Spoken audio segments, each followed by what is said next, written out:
আসসালামু আলাইকুম। চট্টগ্রাম সরকারি মহিলা কলেজের অনলাইন ক্লাসে সবাইকে স্বাগতম। প্রিয় শিক্ষার্থী, আশা করি তোমরা সবাই ভালো আছো, সুস্থ আছো, নিরাপদে আছো। আজকে আমরা বিবি এবং বিবিএস সেকেন্ড ইয়ারের অনলাইন ক্লাসের অর্থাৎ অ্যাকাউন্টিং এর অনলাইন ক্লাসগুলো আজকে থেকে মূলত আমাদের শুরু হচ্ছে। তো এতদিন পর্যন্ত আমরা ইন্টারমিডিয়েট লেভেল এবং আমাদের ডিগ্রি ফার্স্ট ইয়ারের আমরা ক্লাসগুলো নিয়েছিলাম। আজকে মূলত তোমাদের যারা ডিগ্রি সেকেন্ড ইয়ারে আছো তোমাদের মূলত অনলাইন ক্লাস শুরু হচ্ছে অ্যাকাউন্টিং এর। তো তোমাদেরকে সবাইকে হিসাব বিজ্ঞান বিভাগের পক্ষ থেকে, চট্টগ্রাম সরকারি মহিলা কলেজের পক্ষ থেকে, শিক্ষক পরিষদের পক্ষ থেকে তোমাদের সবাইকে স্বাগতম। আশা করি প্রথম থেকে শেষ পর্যন্ত ক্লাসগুলো করবা।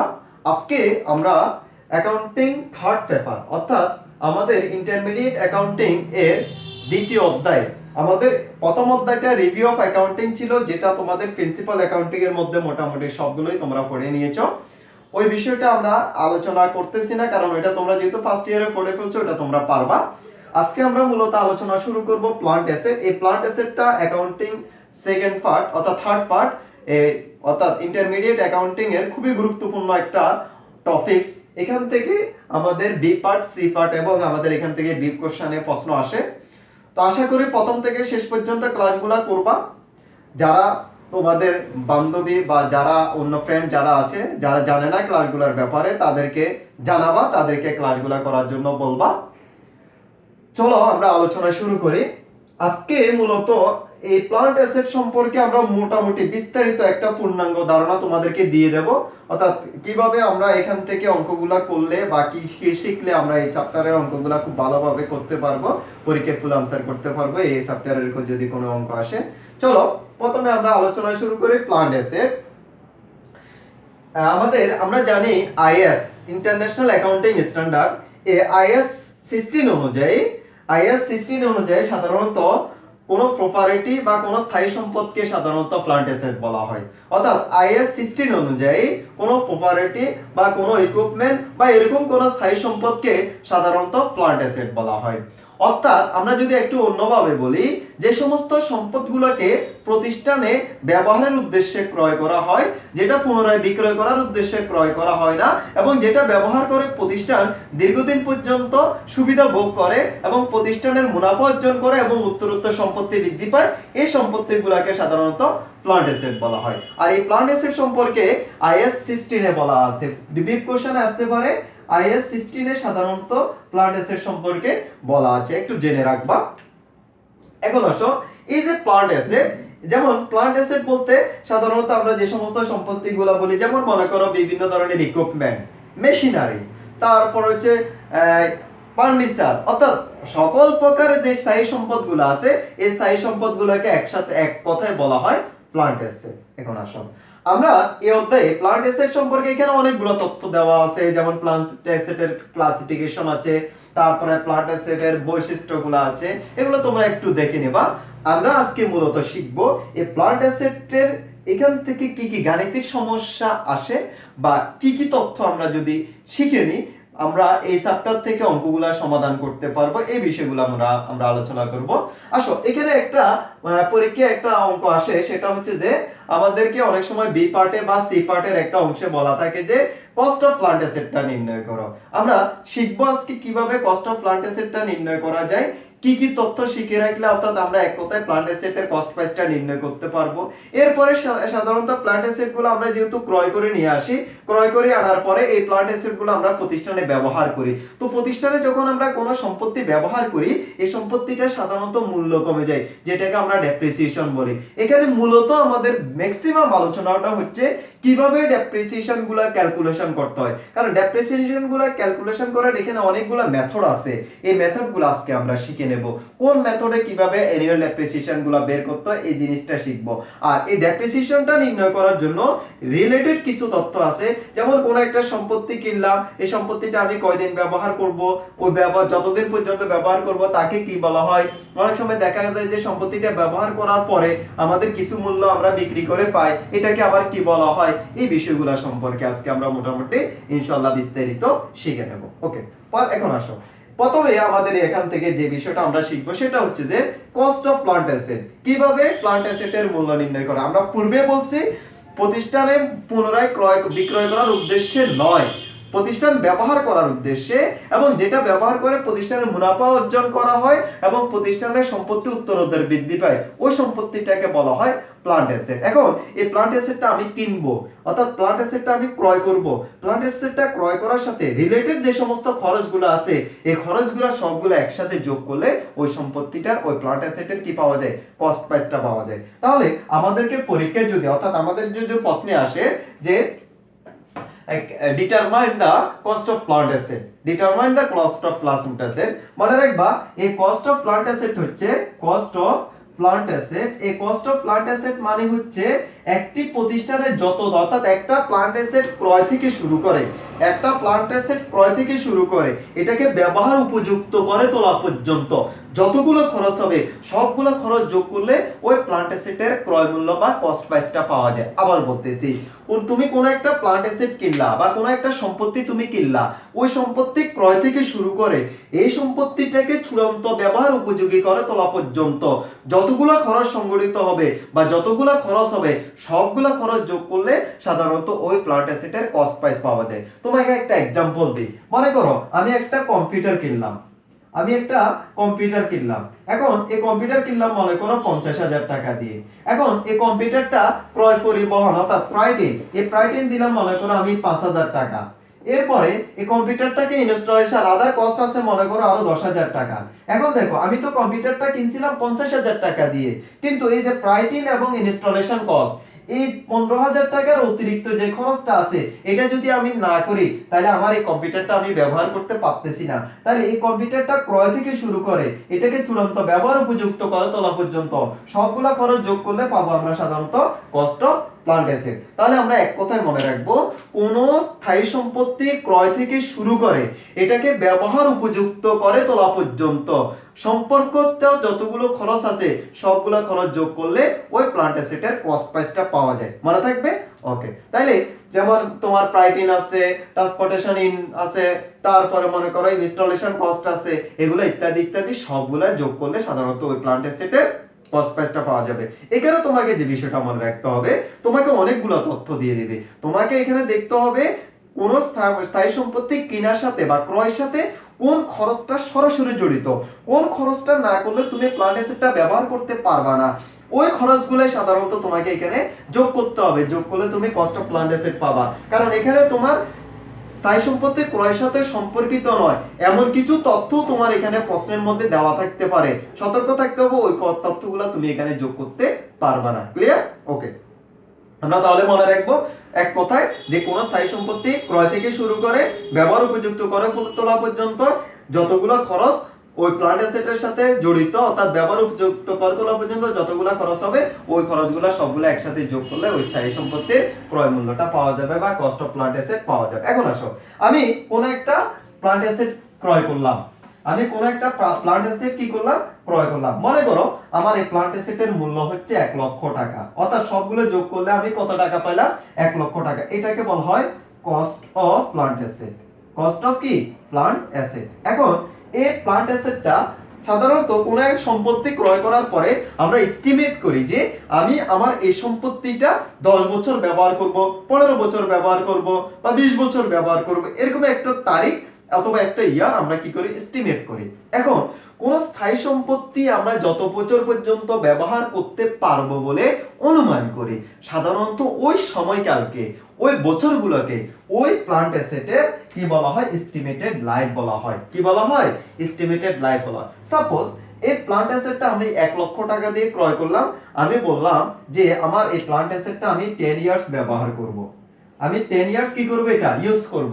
তাহলে এই 10 ইয়ার্সটা হচ্ছে যে আমার এস্টিমেটেড লাইফ, এটাকে বলা হয় কি? Estimated life. ক্লিয়ার?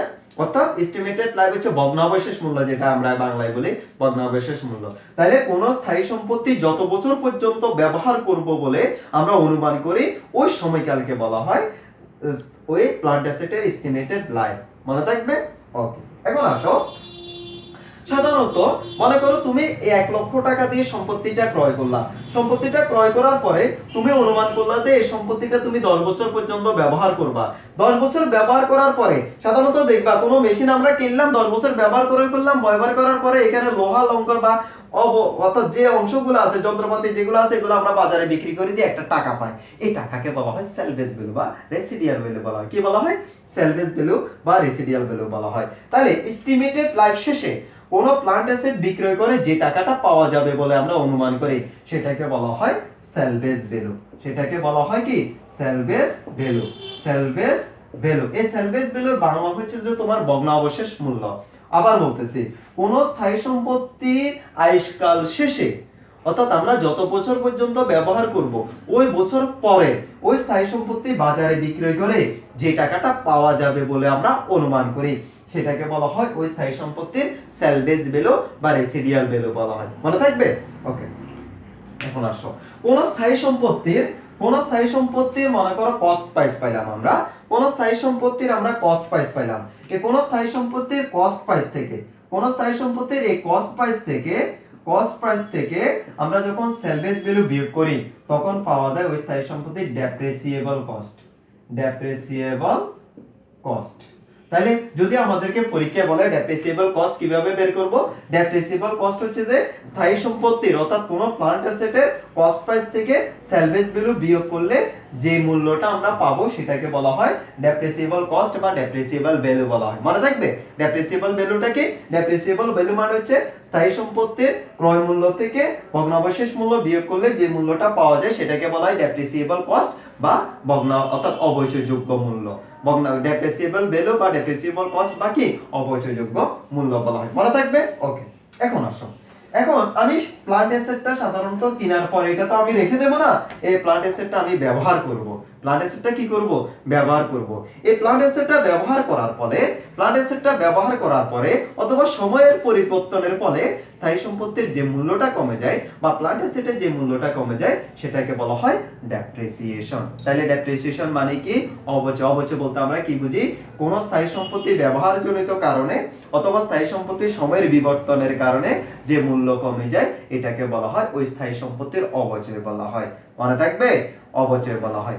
আবার বলতেছি, কোন স্থায়ী সম্পত্তি ব্যবহারজনিত কারণে অথবা কোন স্থায়ী সম্পত্তির সময়ের বিবর্তনের পানের বা অন্য অর্থাৎ রিলেটেড আরো অনেকগুলো কস্ট আছে, অর্থাৎ মানে কারণ আছে, এগুলো সবগুলা কারণে আমাদের সাধারণত স্থায়ী সম্পত্তির মূল্য কমে গেলে যেটা আমরা পাই সেটাকে বলা হয় আমাদের অবচয়। এখন আসো, আমরা এখন শিখে নেব, অর্থাৎ এই যে আমাদের অবচয়গুলো আছে এই অবচয় নির্ণয় করার বিভিন্ন মেথডগুলো সম্পর্কে আমরা সাধারণত এখন আলোচনা করব। অবচয় নির্ণয় করার বিভিন্ন মেথড। এখন আসো, এই যে ডেপ্রিসিয়েশন নির্ণয় করার ক্ষেত্রে আমাদের অনেকগুলো মেথড আছে। আমরা এখানে অনেকগুলো মেথডের মধ্যে সবগুলো মেথড আমরা শিখবো না। প্রথমে শিখবো আমরা straight line method. 1 number method of depreciation, method of depreciation. এটার মধ্যে আমাদের 1 নাম্বার আছে আমাদের straight line method. Straight line method, straight line method. এই স্ট্রেট লাইন মেথড যেটাকে বাংলায় বলা হয় সরলরৈখিক পদ্ধতি। মনে রাখবা, এই স্ট্রেট লাইন মেথডে আমরা কিছু তথ্য মনে রাখবো। স্ট্রেট লাইন মেথডের ক্ষেত্রে প্রত্যেক বছরের বার্ষিক অবচয় সমান থাকবে। অর্থাৎ এই সরলরৈখিক পদ্ধতি বা স্ট্রেট লাইন মেথডে প্রত্যেক বছরে বার্ষিক অবচয়ের পরিমাণটা অবশ্যই সমান থাকবে। ঠিক আছে? ওকে। আর এই স্ট্রেট লাইন মেথডের ক্ষেত্রে আমাদের অ্যানুয়াল ডেপ্রিসিয়েশন সমান সূত্রটা হচ্ছে cost of assets minus salvage value divided by estimated life। এটা হচ্ছে যে আমাদের স্ট্রেট লাইন মেথডের ক্ষেত্রে অ্যানুয়াল ডেপ্রিসিয়েশন নির্ণয় করার ফরম্যাট বা ফর্মুলা। মনে থাকবে? তাহলে এই ক্ষেত্রে আমাদের প্রত্যেক বছরের বার্ষিক অবচয়ের পরিমাণটা সমান থাকবে আর এই ক্ষেত্রে আমাদের অ্যানুয়াল ডেপ্রিসিয়েশন বের করার সূত্রটা হচ্ছে cost of asset minus salvage value divided by estimated life. Suppose যেমন আমরা কিছুক্ষণ আগে একটা সম্পত্তি নিছি, ওই সম্পত্তিটার মনে করো কস্ট প্রাইস ছিল 1 লক্ষ টাকা, আমাদের সেলভেজ ভ্যালু আছে মনে করো 10,000 টাকা, এস্টিমেটেড লাইফ আছে মনে করো 10 বছর। তাহলে 1 লক্ষ থেকে 10,000 টাকা চলে গেল 90,000 টাকা, 90,000 কে 10 দ্বারা ভাগ করলে 9,000 টাকা হচ্ছে আমাদের ডেপ্রিসিয়েশন। এখন আমি যদি 5 বছরের অঙ্ক করি, এই যে 10 বছর আমরা বলছিলে এস্টিমেটেড লাইফ, 10 বছর পর্যন্ত প্রত্যেক বছরে আমাদের অ্যানুয়াল ডেপ্রিসিয়েশন হবে কত টাকা? 9,000 টাকা। ক্লিয়ার? এটা হচ্ছে আমাদের স্ট্রেট লাইন মেথডের ক্ষেত্রে ডেপ্রিসিয়েশন নির্ণয় করার ফর্মুলা। তাহলে অর্থাৎ স্ট্রেট লাইন মেথডের ক্ষেত্রে বা সরলরৈখিক পদ্ধতির ক্ষেত্রে ডেপ্রিসিয়েশন নির্ণয় করার ফর্মুলাটা হচ্ছে আমাদের cost of asset minus salvage value divided by estimated life. আর যদি আমাদের প্রশ্নে যদি কোনো মেথডের কথা বলা না থাকে, যদি প্রশ্নে কোনো মেথডের কথা বলা না থাকে, তখন আমরা কিন্তু স্ট্রেট লাইন মেথডটা করব বা সরলরৈখিক পদ্ধতিটা করব। ঠিক আছে? আর যদি প্রশ্নে রেট অফ ডেপ্রিসিয়েশন দেওয়া থাকে, তখন আমরা এই সূত্রটা ব্যবহার করব না, ওই যে রেট অফ ডেপ্রিসিয়েশনটা আমরা প্রয়োগ করে ফেলবো, অর্থাৎ রেট অফ ডেপ্রিসিয়েশন পার্সেন্টেজটা প্রয়োগ করলে আমাদের এখানে অ্যানুয়াল ডেপ্রিসিয়েশনটা বের হবে। তখন কিভাবে? যদি আমাদের এখানে রেট অফ ডেপ্রিসিয়েশন দেওয়া থাকে, তখন আমাদের आंसर হবে 1 লক্ষ টাকা থেকে প্রথম ওই যে সেলভেজ ভ্যালুটা কিন্তু বিয়োগ করতে হবে। সেলভেজ ভ্যালু বিয়োগ করার পরে যে পার্সেন্টেজটা থাকবে মনে করো 10% আসে, 10 দ্বারা ভাগ করলে আমাদের এখানে অ্যানুয়াল ডেপ্রিসিয়েশনটা চলে আসবে। ঠিক আছে? যত পার্সেন্ট দেওয়া থাকবে। তবে সত্য হচ্ছে স্ট্রেট লাইন মেথডের ক্ষেত্রে তোমার ডেপ্রিসিয়েশন ধরতে হবে ডেপ্রিসিয়েবল কস্টের উপরে। কিছুক্ষণ আগে আমরা বলছিলাম সম্পত্তির কস্ট প্রাইস থেকে সেলভেজ ভ্যালু বিয়োগ করলে কি পাওয়া যায়? ডেপ্রিসিয়েবল কস্ট পাওয়া যায়। আর স্ট্রেট লাইন মেথডের ক্ষেত্রে ডেপ্রিসিয়েশনটা ধরতে হবে ডেপ্রিসিয়েবল কস্টের উপরে। ক্লিয়ার? স্ট্রেট লাইন মেথডের ক্ষেত্রে আর কিছু মনে রাখার দরকার নাই, এতটুকু মনে রাখলে হবে। ওকে, স্ট্রেট লাইন মেথডের ক্ষেত্রে এরপরে আমরা যেটা শিখব সেটা হচ্ছে যে আমাদের 2 নাম্বার নিয়ম আমরা যেটা শিখব সেটা হচ্ছে যে আমাদের production method. Production method 2 number নিয়ম, production method. Production method 2 number.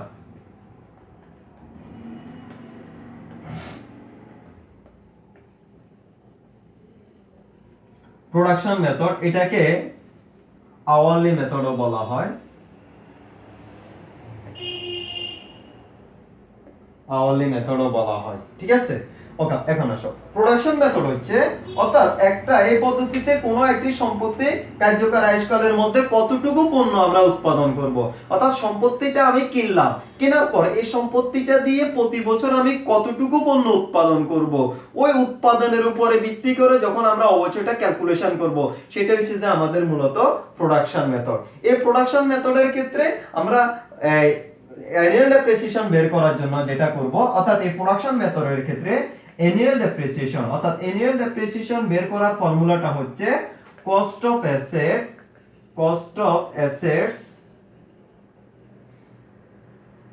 Assets into rate of cost of assets minus salvage value into rate of depreciation per unit. এখানে ইউনিট হলে ইউনিট হবে, আওয়ার দেওয়া থাকলে আওয়ার হবে। এখন এখানে একটা ব্যাপার আছে, সেটা হচ্ছে এই যে রেট অফ ডেপ্রিসিয়েশন, এই রেট অফ ডেপ্রিসিয়েশন আমাদের প্রশ্নে দেওয়া থাকে না। এই রেট অফ ডেপ্রিসিয়েশন পার ইউনিটটা বের করব। এই rate of depreciation per unit সমান পার ইউনিট, এটার ফর্মুলাটা হচ্ছে উপরে হচ্ছে যে আমাদের কস্ট অফ, আচ্ছা এখানে একটা বিষয়, এটা না, এটা হচ্ছে যে এখানে এটা হচ্ছে যে আমাদের প্রোডাকশন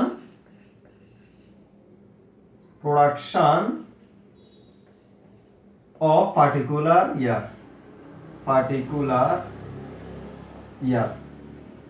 অর্থাৎ পার্টিকুলার ইয়ারের, অর্থাৎ আমরা যে বছরের অঙ্ক করতেছি ওই বছরের একটা প্রোডাকশন দেওয়া থাকবে, ওই প্রোডাকশন পার্টিকুলার ইয়ারের ওই প্রোডাকশন ইউনিটের সাথে যখন আমরা রেট অফ ডেপ্রিসিয়েশনটা যখন গুণ করে দেব, তখন আমরা সাধারণত অ্যানুয়াল ডেপ্রিসিয়েশন পাবো। আর rate of depreciation per unit বের করার ফর্মুলাটা হচ্ছে cost of assets minus salvage value divided by total production. Total production. অর্থাৎ আমাদের এখানে প্রশ্নে আমি আমি যে সম্পত্তিটা ক্রয় করছি এই সম্পত্তিটা দিয়ে টোটাল কতটুকু পণ্য উৎপাদন করতে পারবো ওই তথ্যটা কিন্তু আমার এখানে বলা থাকবে। ওই তথ্য অর্থাৎ ওই টোটাল প্রোডাকশন দিয়ে যদি আমরা cost of asset minus salvage অর্থাৎ ডেপ্রিসিয়েবল কস্ট যেটা এটাকে ভাগ করলে আমরা কস্ট পার ইউনিটটা পাবো অর্থাৎ রেট অফ ডেপ্রিসিয়েশন পার ইউনিটটা পাবো। এই রেট অফ ডেপ্রিসিয়েশন পার ইউনিটের সাথে পার্টিকুলার অর্থাৎ আমরা যে বছরের উৎপাদন করতেছি বা ডেপ্রিসিয়েশন বের করতেছি ওই বছরের প্রোডাকশনটা যখন আমরা গুণ করে দেব তখন আমাদের এনুয়াল ডেপ্রিসিয়েশনটা পেয়ে যাব। আর এই সূত্রটাকে যদি আমরা একসাথে লিখতে যাই দুইটা সূত্র মিলে যদি আমরা একসাথে লিখতে যাই সেটা হবে এনুয়াল ডেপ্রিসিয়েশন সমান cost of assets minus salvage value divided by total production. এখানে প্রোডাকশন হলে প্রোডাকশন লিখবা আওয়ার হলে আওয়ার লিখবা ইনটু পার্টিকুলার ইয়ার প্রোডাকশন। অর্থাৎ যে বছরের উৎপাদন করতেছি ওই বছরের প্রোডাকশন দ্বারা গুণ করব। এটা করলে রেট অফ ডেপ্রিসিয়েশন পাবো। এই সূত্রটা দিয়ে আমরা সরাসরি কি করতে পারি অ্যানুয়াল ডেপ্রিসিয়েশনটা বের করে ফেলতে পারি। আশা করি মনে থাকবে। তাহলে আমাদের প্রোডাকশন মেথড বা আওয়ারলি মেথডের ক্ষেত্রে আমাদের সাধারণত পার্টিকুলার ইয়ারের প্রোডাকশনের সাথে যখন আমরা rate of depreciation per unit গুণ করে দেব অ্যানুয়াল ডেপ্রিসিয়েশন পাবো। আর rate of depreciation per unit বের করার ফর্মুলাটা হচ্ছে cost of asset minus salvage value divided by total production আর আওয়ার থাকলে হবে টোটাল আওয়ার। অথবা আমরা যদি এই দুইটা সূত্র ইউজ না করে একসাথে যদি আমরা বের করতে যাই অর্থাৎ কস্ট অফ অ্যাসেট থেকে স্যালভেজ ভ্যালু বিয়োগ করব, বিয়োগ করার পরে টোটাল প্রোডাকশন দ্বারা ভাগ করব ইনটু পার্টিকুলার ইয়ারের প্রোডাকশন দ্বারা গুণ করলে আমাদের এখানে অ্যানুয়াল ডেপ্রিসিয়েশনটা চলে আসবে। ঠিক আছে, ওকে। এরপরে আসো এখন আমরা যেটা শিখবো সেটা হচ্ছে যে ডিমিনিশিং ব্যালেন্স অর্থাৎ ডিক্লাইনিং ব্যালেন্স মেথডটা আমরা এখন শিখবো। ডিক্লাইনিং ব্যালেন্স মেথড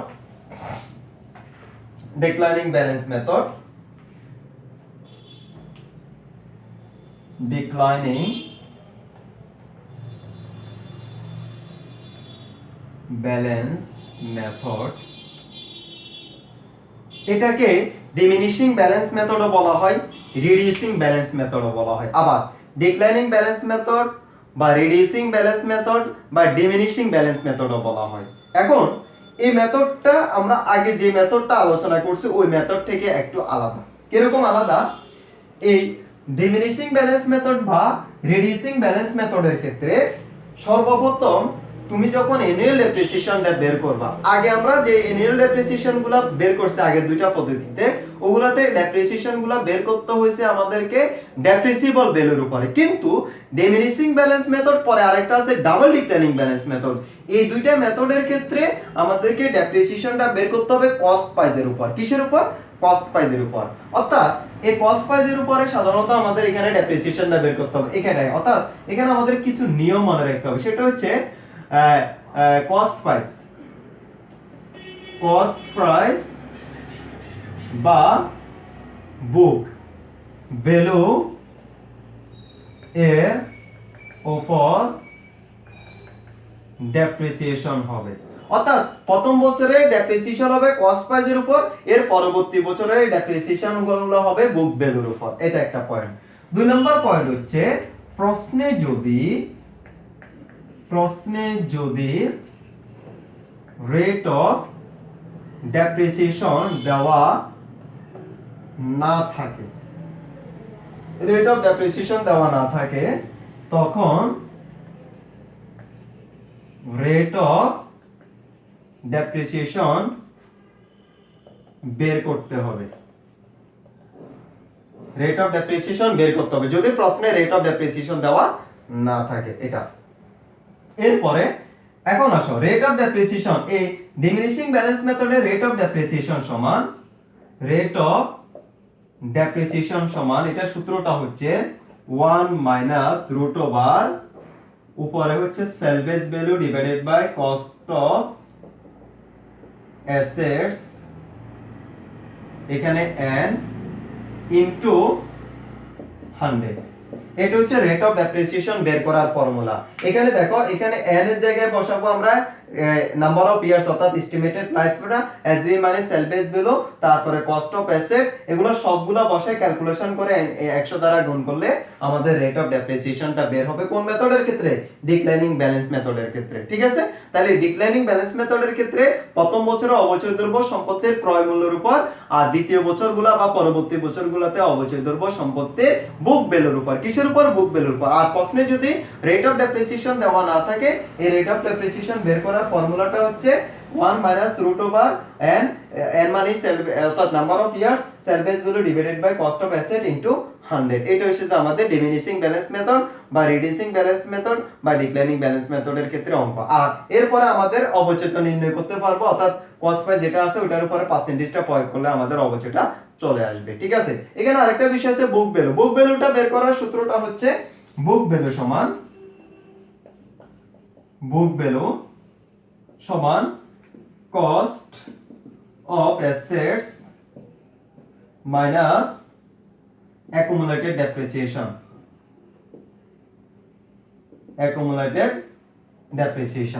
অর্থাৎ বুক ভ্যালু বের করা ফর্মুলাটা হচ্ছে কস্ট অফ অ্যাসেট থেকে অ্যাকুমুলেটেড ডেপ্রিসিয়েশন বাদ দিলে সাধারণত কি পাওয়া যাবে? বুক ভ্যালুটা পাওয়া যায়। এখন একটা প্রশ্ন আসতে পারে যে অ্যাকুমুলেটেড ডেপ্রিসিয়েশন মানে কি? অ্যাকুমুলেটেড ডেপ্রিসিয়েশন হচ্ছে বিভিন্ন বছরের যে ডেপ্রিসিয়েশন গুলো আছে এটা সমষ্টিকে বলা হয় বা যোগফলকে বলা হয় অ্যাকুমুলেটেড ডেপ্রিসিয়েশন। এরপরে আরেকটা মেথড যেটা 4 নম্বর মেথড, সেটা হচ্ছে ডাবল ডিক্লাইনিং ব্যালেন্স মেথড। অর্থাৎ এটা হচ্ছে ডিক্লাইনিং ব্যালেন্স মেথড। এরপরে যেটা আছে সেটা হচ্ছে ডাবল, অর্থাৎ এখানে ডাবল ডিক্লাইনিং ব্যালেন্স মেথড। দেখো, ডিক্লাইনিং ব্যালেন্স মেথড এবং double declining balance method same ভাবে আমাদেরকে অঙ্ক করতে হবে, অর্থাৎ শিডিউল বলো মেথড বলো সবকিছু একই রকম, শুধু পার্থক্যটা হচ্ছে ডিক্লাইনিং ব্যালেন্স মেথডের ক্ষেত্রে রেট অফ ডেপ্রিসিয়েশন বের করার ফর্মুলা ছিল আমাদের এটা, কিন্তু যখন আমরা ডাবল ডিক্লাইনিং ব্যালেন্স মেথডটা যখন আমরা অঙ্কটা করতে যাব, ডাবল ডিক্লাইনিং ব্যালেন্স মেথডের ক্ষেত্রে সাধারণত এটার সাথে 2 গুণ করে দিলেও আমরা ডাবল ডিক্লাইনিং ব্যালেন্স মেথডের রেটটা পেয়ে যাব। আর সরাসরি আমরা আরেকটা ফর্মুলা ইউজ করি, রেট অফ ডেপ্রিসিয়েশন সমান 100% divided by estimated life into 2। এই শর্টকাটে আমরা এই ফর্মুলাটাও ব্যবহার করি ডাবল ডিক্লাইনিং ব্যালেন্স মেথডের জন্য। অর্থাৎ ডাবল ডিক্লাইনিং ব্যালেন্স মেথড, অর্থাৎ আমরা ডিক্লাইনিং ব্যালেন্স মেথডের ক্ষেত্রে যে রেটটা পাচ্ছি সেটাকে ডাবল করে দিলেও ডাবল ডিক্লাইনিং ব্যালেন্স মেথডের রেটটা পাওয়া যাবে, অথবা আমরা এই ফর্মুলাটা ব্যবহার করেও আমরা ডাবল ডিক্লাইনিং ব্যালেন্স মেথডের রেটটা বের করতে পারি। আর বাকি সব একই রকম। এখানেও প্রথম বছরে কস্ট প্রাইসের উপরে অবচয় ধরতে হবে, পরবর্তী বছরগুলোতে বুক ভ্যালুর উপরে অবচয় ধরতে হবে। আর রেট অফ ডেপ্রিসিয়েশন যদি দেওয়া না থাকে আমরা এই ফর্মুলাটা ব্যবহার করে রেট অফ ডেপ্রিসিয়েশনটা বের করব। তাহলে ডাবল ডিক্লাইনিং ব্যালেন্স মেথড এবং ডিক্লাইনিং ব্যালেন্স মেথডের ক্ষেত্রে আমাদের কনসেপ্ট একই রকম, কিন্তু রেট অফ ডেপ্রিসিয়েশনটা জাস্ট বের করার পার্থক্য আছে, আর বাকি সবগুলো একই গেল। তাহলে আমাদের কয়টা মেথড গেল? 4টা মেথড। লাস্ট ওয়ান আমরা যেটা আলোচনা করব সেটা হচ্ছে সাম ইয়ার ডিজিট মেথড। সাম ইয়ার ডিজিট মেথড এই সাম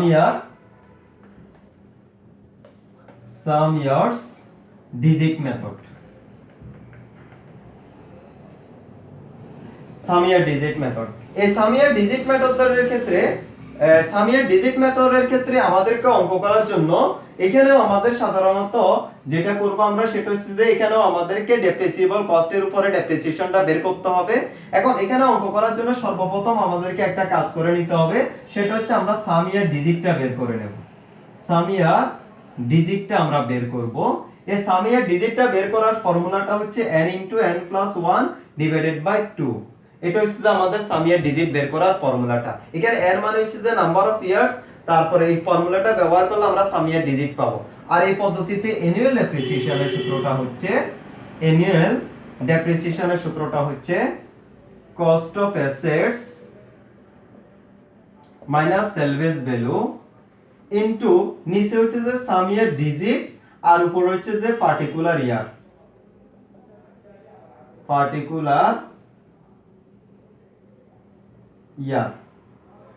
এখন দেখো, আমি 2015 সালে একটা অ্যাসেট ক্রয় করলাম, 10 বছর ব্যবহার করব বলছি। এখন তাহলে 10 বছরের আমরা সাম ইয়ার ডিজিটটা বের করে নেব। এখন আমাকে যদি 2015 সালের অবচয় বের করতে বল, দেখো 2015 সাল থেকে আমি এই সম্পত্তিটা কয় বছর ব্যবহার করতে পারবো? 10 বছর। তাহলে এখানে 2015 সালে যখন অবচয় করতে যাব তখন এখানে হবে 10। এখন আসো 2016 সালে যখন অবচয় বের করতে যাই, তাহলে আমরা কয়েক বছর যেহেতু ব্যবহার করে বলছি, তাহলে এই সম্পত্তিটা আর কয় বছর ব্যবহার করতে পারবা? 9 বছর। এভাবে তোমার এক বছর করে কমতে কমতে লাস্টে গিয়ে আমাদের জিরো হয়ে যাবে। অর্থাৎ প্রথম বছরে আমি যে বছরে সম্পত্তিটা কিনবেছি, যদি এটা এস্টিমেটেড লাইফ যদি 10 থাকে, প্রথম বছরে হবে 10, এর পরের বছরে 9, এর পরের বছরে 8, এর পরের বছরে 7, এর পরের বছরে 6, এর পরে 5, এর পরে 4, এর পরে 3, এর পরে 2, এর পরে লাস্ট 1। এভাবে আমাদের সাধারণত সামিয়া ডিজিট মেথডে ডেপ্রিসিয়েশনটা বের করতে হবে। অর্থাৎ এগুলা সব ঠিক থাকবে, সামিয়া ডিজিটও ঠিক থাকবে, জাস্ট এখানে আমাদের পার্টিকুলার ইয়ারটা চেঞ্জ হবে। প্রথম বছরে পুরোটা হবে, দ্বিতীয় বছরে এক বছর কমে যাবে, তারপরে তৃতীয় বছর এভাবে এক বছর কমতে থাকবে। ঠিক আছে, এটা হচ্ছে আমাদের সামিয়া ডিজিট মেথড। এই পদ্ধতিতেও সাধারণত আমাদের ডেপ্রিসিবল কস্টের উপরে কি করতে হচ্ছে? অবচয়টা বের করতে হচ্ছে। এই যে আমরা 5টা মেথড শিখলাম, straight line method, declining balance method, double declining balance method, production method, last one আমরা শিখলাম সামিয়া ডিজিট মেথড। তোমাদের এই তোমাদের ইন্টারমিডিয়েট অ্যাকাউন্টিং এর ক্ষেত্রে, অর্থাৎ তোমাদের বিবিএ বা বিবিএস এই লেভেলের ক্ষেত্রে সাধারণত এই 5টা পদ্ধতি থেকে আমাদের অঙ্ক আসে। অর্থাৎ এই 5টা পদ্ধতিতে আমাদের ডেপ্রিসিয়েশন এবং শিডিউল অফ ডেপ্রিসিয়েশনটা বের করতে বলে। আমরা নেক্সট ক্লাসে কিভাবে শিডিউল অফ ডেপ্রিসিয়েশনটা করতে হয় সেটা আমরা দেখব। জাস্ট আজকে আমরা রেকর্ডিং প্রসেসটা একটু শিখে নিই। সাধারণত এখানে অর্থাৎ রেকর্ডিং প্রসেসের ক্ষেত্রে সাধারণত আমাদের এখানে 3টা জাবেদা দিতে হয়। এক নাম্বার জাবেদাটা হচ্ছে purchase of plant, purchase of asset. এই পারচেজ অফ অ্যাসেটের জাবেদাটা হচ্ছে যে সাধারণত আমাদের particular asset debit, particular assets debit, তারপর হচ্ছে ব্যাংক বা ক্যাশ ক্রেডিট, ব্যাংক বা ক্যাশ ক্রেডিট। এটা কস্ট প্রাইসটা হবে, অর্থাৎ সম্পত্তিটা যত টাকা কস্ট প্রাইস ক্রয় মূল্যটা হবে আমাদের এখানে। এটা গেল। 2 নাম্বার হচ্ছে যে ডেপ্রিসিয়েশনের জন্য, ফর ডেপ্রিসিয়েশন,